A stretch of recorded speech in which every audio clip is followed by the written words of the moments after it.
Hello students, দেখো আমরা প্রতিসরণের যে জায়গাটা আলোচনা করছিলাম, প্রতিসরণ সমান্তরাল কাজ ফলকের মধ্য দিয়ে আলোর প্রতিসরণ।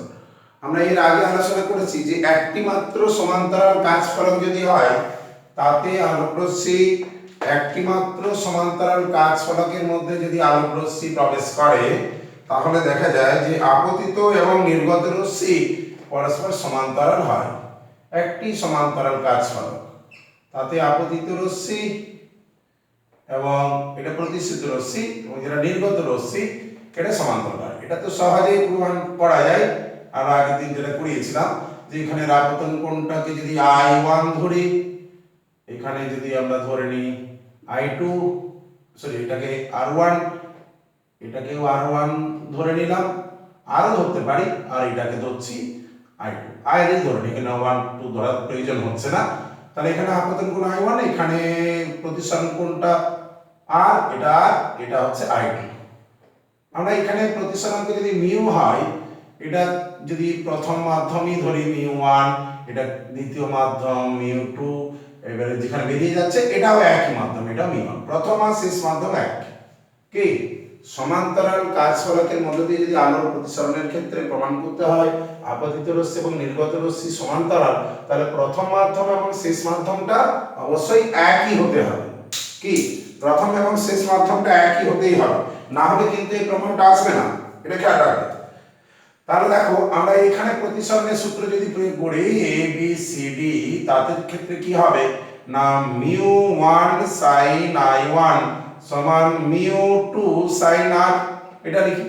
আবার সি বিন্দুতে প্রতিসরণের ক্ষেত্রে, এ তে প্রতিসরণের ক্ষেত্রে, সি তে প্রতিসরণের ক্ষেত্রে কি লিখি না মিউ2 sin R সমান মিউ1 sin R2 I2, মিউ1 sin I2, মিউ1 sin I2, এটা স্নেলের সূত্র। তাহলে এই মানটা এখানে যদি বসিয়ে দিই, এই মানটা এখানে বসাই, তাহলে কি পেলাম মিউ1 sin I1 সমান মিউ1 sin I2, মিউ1 sin I2। কি ক্লিয়ার? মিউ1 তো কেটে গেল, তাহলে sin I1 সমান sin I2, অর্থাৎ I1 সমান I2। এটা হচ্ছে একটি সমান্তরাল কাজ ফলকের মধ্যে দিয়ে আলোক রশ্মি গেলে আপতিত এবং নির্গত রশ্মি সমান্তরাল। কারণ আপতন কোণ আর নির্গমন কোণ যদি সমান হয়, তাহলে যেহেতু এরা সমান্তরাল তাই এই রশ্মি দুটিও সমান্তরাল হবে, যেহেতু সমান কোণ করছে। আমরা এখানে কি করে প্রমাণ করি?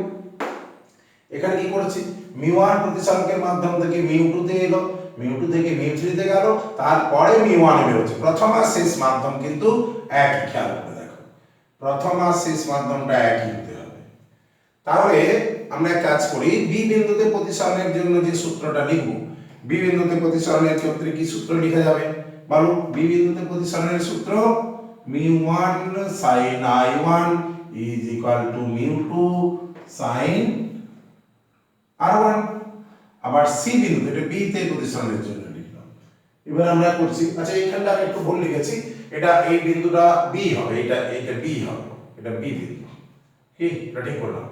আচ্ছা তারপরে এখানে দেখো এই যে বি বিন্দুতে প্রতিসরণের ক্ষেত্রে এটা লিখলাম। এবারে সি বিন্দুতে প্রতিসরণের কথা ভাবছি। সি বিন্দুতে যখন প্রতিসরণ হচ্ছে তখন R1 কোণটা আপতন কোণ আর এই R2টা হচ্ছে প্রতিসরণ কোণ। তাহলে সি বিন্দুতে প্রতিসরণের ক্ষেত্রে মিউ2 sin R1 is equal to মিউ3 sin R2। আবার এই ডি বিন্দুতে যখন প্রতিসরণটা হচ্ছে, ডি বিন্দুতে প্রতিসরণের ক্ষেত্রে কি লিখবে না এখানে R2টা হচ্ছে আপতন কোণ আর এই I2টা হচ্ছে প্রতিসরণ কোণ। তাহলে মিউ3 মিডিয়াম থেকে যাচ্ছে মিউ1 এ, তাহলে মিউ3 sin R2 is equal to মিউ1 sin I2। বলো এবারে তোমাকে কাজ করতে হবে যে এই মানটাকে যদি এখানে বসাই, এই মানটা, তাহলে এটা এখানে চলে গেল, তারপরে এই মানটা যদি আবার এখানে বসাই, এই যে মানটা ওটা ইকুয়াল, অর্থাৎ দেখা যাচ্ছে এই মানটার সাথে এটা সমান, তার মানে এই মানটা এটার সাথে সমান, আবার এর সাথে এটা সমান, আবার এটা সমান হয়ে গেছে, তাহলে এই মানটাকে এখানে বসাতে পারি।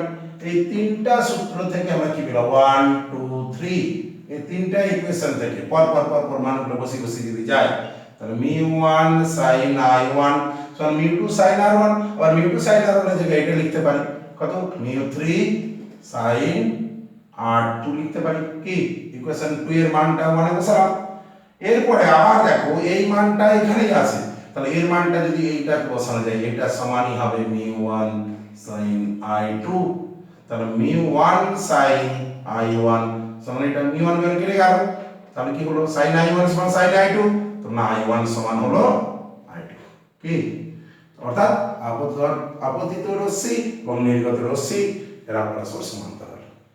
এটা তো প্রমাণ হলো, এর সাথে সাথে আরেকটা খুব ইম্পর্টেন্ট জিনিস যেটা আমরা প্রমাণ করব সেটা কি দেখো, যে আপতিত রশ্মি এবং নির্গত রশ্মি শুধু সমান্তরাল হবে এটাই নয়, এর সাথে সাথে আরেকটা ল মেনে চলবে। কি লটা?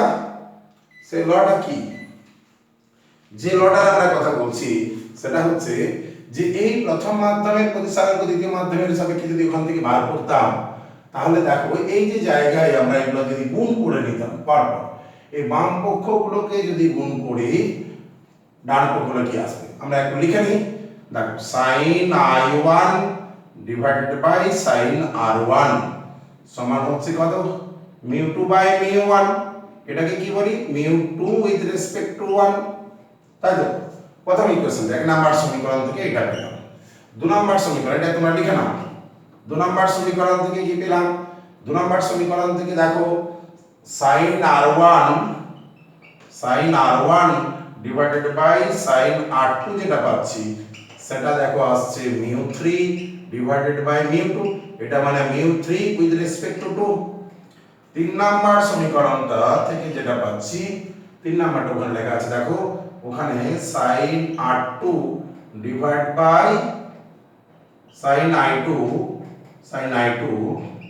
সমান কত হচ্ছে না μ1 ডিভাইডেড বাই μ3 সমান μ1 উইথ রেসপেক্ট টু 3 কে, এটা করলাম। এখন এই i2 এর মান তো আগেই i1 এর সমান প্রমাণ হয়ে গেছে, i2 সমান i1 যদি হয় তাহলে এই লাইনটাকে আমরা আর একটু চেঞ্জ করে লিখতে পারি sin r2 divided by sin i1, যেহেতু i2 সমান i1 সমান কত হবে μ1 উইথ রেসপেক্ট টু 3, তাই তো μ1 উইথ রেসপেক্ট টু 3। এখন এই তিনটা ইকুয়েশনকে গুণ করো, এই যে ইকুয়েশনটা এটাকে আমরা একটা নাম দিয়ে দিলাম, এটা 4 নাম্বার, এটাকে 5 নাম্বার সমীকরণ, এটাকে 6 নাম্বার সমীকরণ করলাম কি। এই 4 5 6 এই তিনটা ইকুয়েশনের বাম পক্ষগুলো যে সাইনের যে অনুপাতগুলো নিচে গুণ করে দেখো কি আসে, দেখো দেখি গুণ করো, গুণ করলে কি আসছে দেখো, গুণ করলে আসবে sin i1 by sin r1 into sin r1 by sin r2 into sin r2 divided by sin i1 কি, এটা ইনটু এটা ইনটু এটা গুণ করলাম সমান রাইট সাইডের গুণফলটা, রাইট সাইডের গুণফলটাও লিখে নিই। রাইট সাইডের গুণফলটা কত আছে, রাইট সাইডে দেখো μ2 with respect to 1 into μ3 with respect to 2 into μ1 with respect to 3।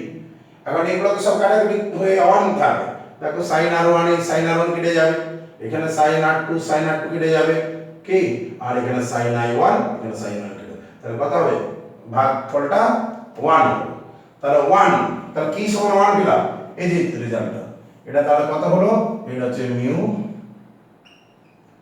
with respect to 3 যেটা হচ্ছে এটা তাহলে বললে 1 is equal to μ2 with respect to 1 into μ3 with respect to 2 into μ1 with respect to 3। এই হলো সম্পর্ক, এটা চেন রুলের মতো, তাই না? কি সম্পর্কটা প্রমাণ করা গেল, যে প্রথম আর শেষ মাধ্যম যদি সমান হয় তাহলে আমরা আলোচনা করছি ডিফ্রাকশন, সেখানে একটা প্রমাণ করলাম, কি প্রমাণটা হলো চেন রুলটা কি, যে μ2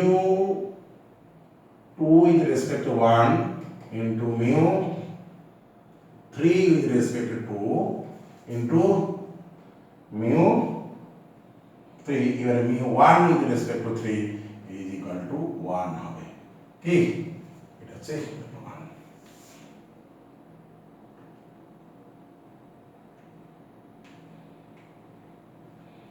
ঠিক আছে, এই প্রমাণটা আমরা পেলাম প্রতিসরণের ক্ষেত্রে প্রথম শেষ মাধ্যম যদি সমান হয়। এরকম পরপর যতগুলোই মাধ্যম থাকুক না কেন তার ক্ষেত্রে এই সূত্রটা প্রযোজ্য। ঠিক, এটা প্রতিসরণের কথা আমাদের আলোচনা হলো। আচ্ছা, আজকে আমরা আরেকটা জিনিস আলোচনা করব, যেটা সংকট কোণের তো কথা বলেছিলাম।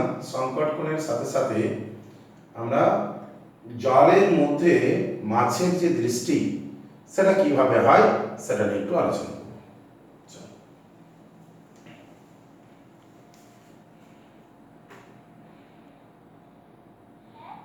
বলো স্যার।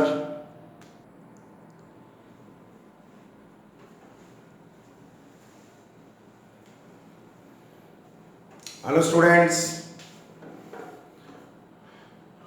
আমরা দেখো একটি আলোর প্রতিসরণ সম্পর্কিত একটি প্রবলেম নিয়ে আলোচনা করি, যেখানে আপতিত আলোক রশ্মির কিছু অংশ প্রতিফলিত হচ্ছে এবং কিছু অংশ প্রতিসৃত হচ্ছে।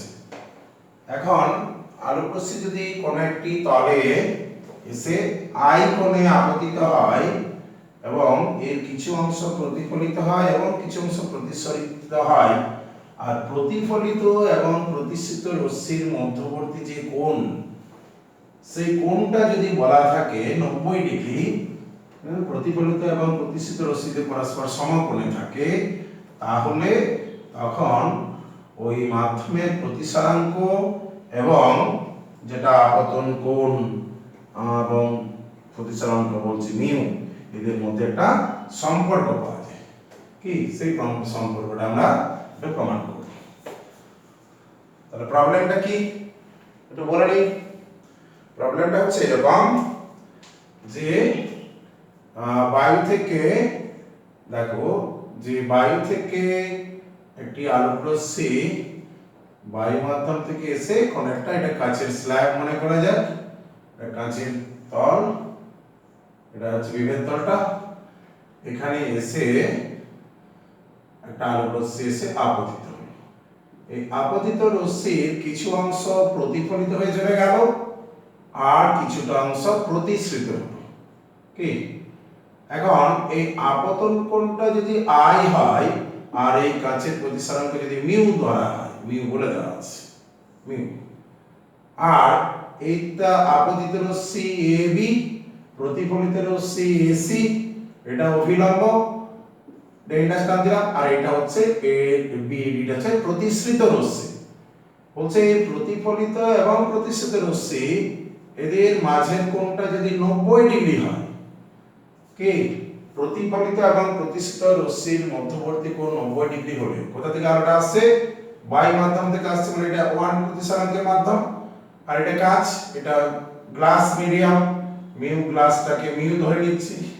কি তাহলে এই আপতন কোণের সাথে মাধ্যমের প্রতিসরাঙ্কের সম্পর্ক, তাহলে প্রমাণ করতে হবে so that when BC is perpendicular to BD, প্রতিফলিত রশ্মি এবং প্রতিসৃত রশ্মি যখন পরস্পর সমকোণে থাকবে, তখন কি হবে যে mu is equal to tan of